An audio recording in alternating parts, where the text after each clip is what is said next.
Bab 26. CEO baru. Suasana semakin mencekam. Ketegangan mulai terlihat di antara mereka. Melati mulai membuka amplop. Jari-jarinya memainkan pulpen di atas kertas. Segores tinta sudah digoreskan dan membekas di atas kertas putih, lalu meninggalkan noda.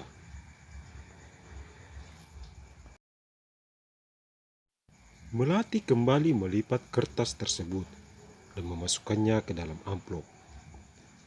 Sebelum menyerahkan ke Leon, Melati terlihat memejamkan mata dengan bibir sedikit bergetar. Bismillah. Sekretaris Leon, ini, ambillah. Melati menyodorkan amplop tersebut pada Leon. Terima kasih, Nyonya. Leon mengambil amplop dari tangan Melati.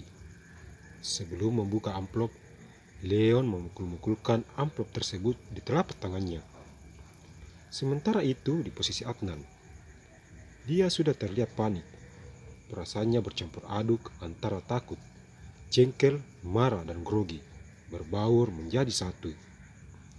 Bau-bau kekalahan mulai menari-nari di pikirannya, menarik ulur napasnya dari sela-sela lubang hidungnya. Sungguh terlalu. Kenapa perempuan itu datang di saat-saat seperti ini? Dan dari mana pula dia mendapatkan saham sebesar itu? Adnan dengan suara sedikit pelan, tetapi masih bisa didengar oleh sebagian orang yang ada dalam ruangan itu. Mendengar perkataan Adnan membuat para pemegang saham menatap ke arahnya. Baru kali ini mereka melihat Adnan sepanik itu.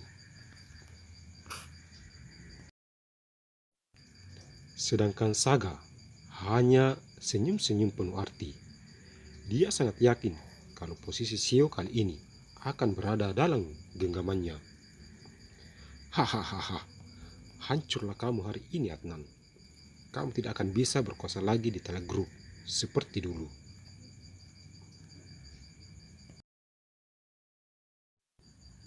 Sekretaris Leon, kenapa kamu lama sekali membuka amplopnya? Apa kamu memang sengaja ingin membuat kami penasaran seperti ini?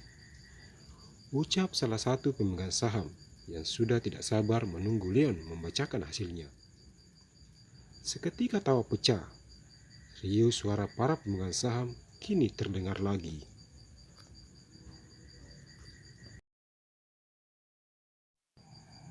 Baiklah Tuan dan Nyonya-Nyonya, saya akan mulai membuka amplop suara milik Nyonya Melati. Tapi sebelum itu, saya ingin bertanya lagi pada Nyonya Melati. Apa Anda benar-benar sudah yakin dengan pilihan Anda ini? Saya sangat yakin, Sekretaris Leon. Ucap Melati, tegas menatap tajam ke arah Adnan.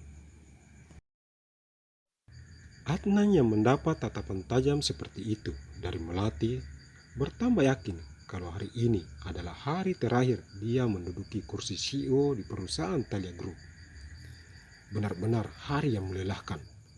Semua pengorbananku selama bertahun-tahun harus hancur dalam hitungan menit di tangan perempuan itu. Adnan mengacak-acak rambutnya, lalu mengusap kasar wajahnya. Sedikit demi sedikit, Leon terlihat mulai membuka penutup amplop itu. Baiklah, akan saya bacakan hasilnya. Poin suara yang jumlahnya 50 poin dari Nyonya Melati diberikan kepada Selamat kepada Tuan Saga. Anda berhak menduduki kursi CEO di perusahaan Telegroup menggantikan Tuan Adnan. Seketika deru tepuk tangan dan sorak-sorai memecah seisi ruangan. Para pemegang saham berdiri memeluk serta memberi jabat tangan pada Saga. Selamat Tuan Saga, ucap salah seorang pemegang saham.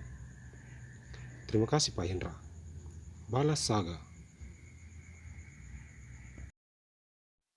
Tidak hanya di ruangan rapat yang merasakan kebahagiaan itu, bahkan di ruang aula gedung Telegroup pun tidak kalah hebohnya. Tepuk tangan dan letusan balon sangat nyaring di telinga. Ada yang saling berpelukan, berjabat tangan, berjoget, dan juga menyanyi. Kebahagiaan mereka tumpahkan atas terpilihnya pemimpin baru mereka.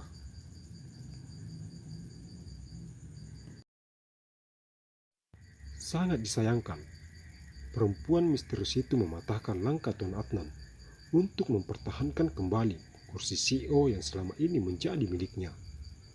Ucap seorang karyawan yang masih memandang layar lebar yang menyiarkan siaran langsung dari dalam ruangan rapat. Sementara dalam ruang rapat, sebagian pemegang saham sudah meninggalkan ruangan tersebut. Hanya tersisa Melati, Saga, Adnan, Sonya, Jonathan, Elin, dan Leon yang masih tinggal di sana. Api kemarahan Adnan kini semakin memuncak. Semua benda yang ada di atas meja rapat dia amburkan. Sonya yang sedari tadi sebagai pengontrol emosinya kini tidak bisa bergeming. Dia hanya diam melihat apa yang dilakukan Adnan.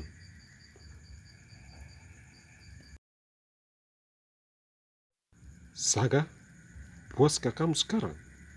Kamu sudah merebut apa yang menjadi hakku. Adnan membentak Saga dengan kedua tangan terkepal. Bukannya merasa takut dengan gertakan Adnan itu, Saga malah tersenyum.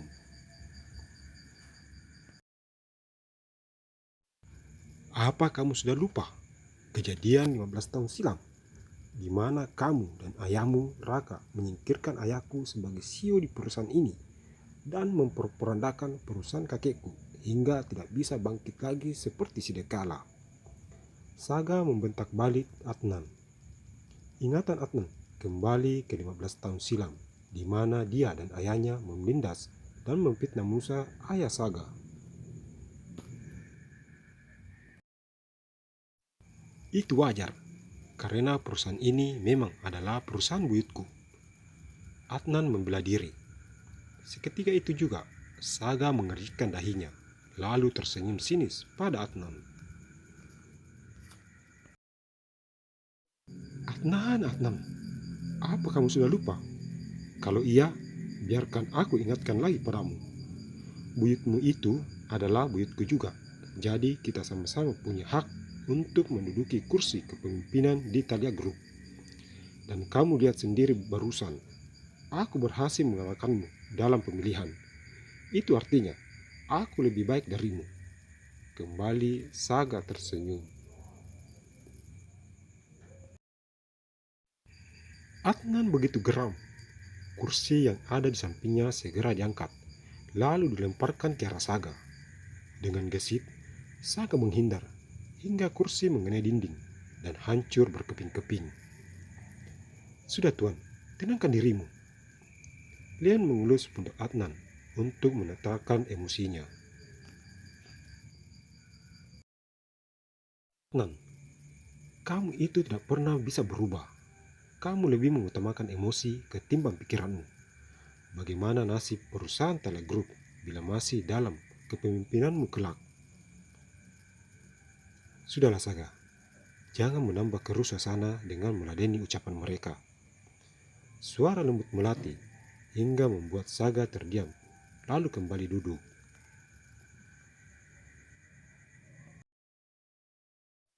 Mendengar perkataan Melati yang seolah-olah menyudutkan mereka, emosi Sonya memuncak sampai ke ubun-ubun. Hai perempuan, sudah puaskah kamu menghancurkan karir suamiku?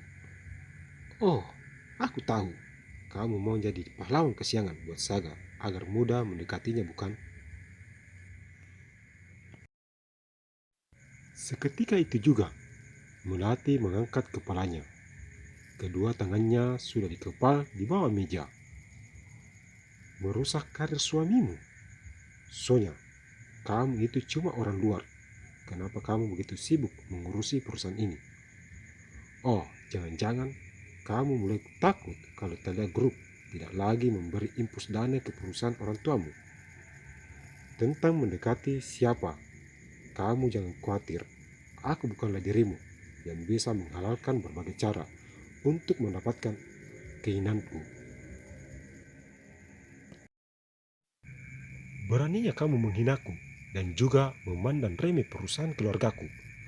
Apa kamu tahu kalau perusahaan keluargaku itu adalah sarang mafia dan sangat ditakuti di dunia bisnis? Sonya mencoba menakuti Melati.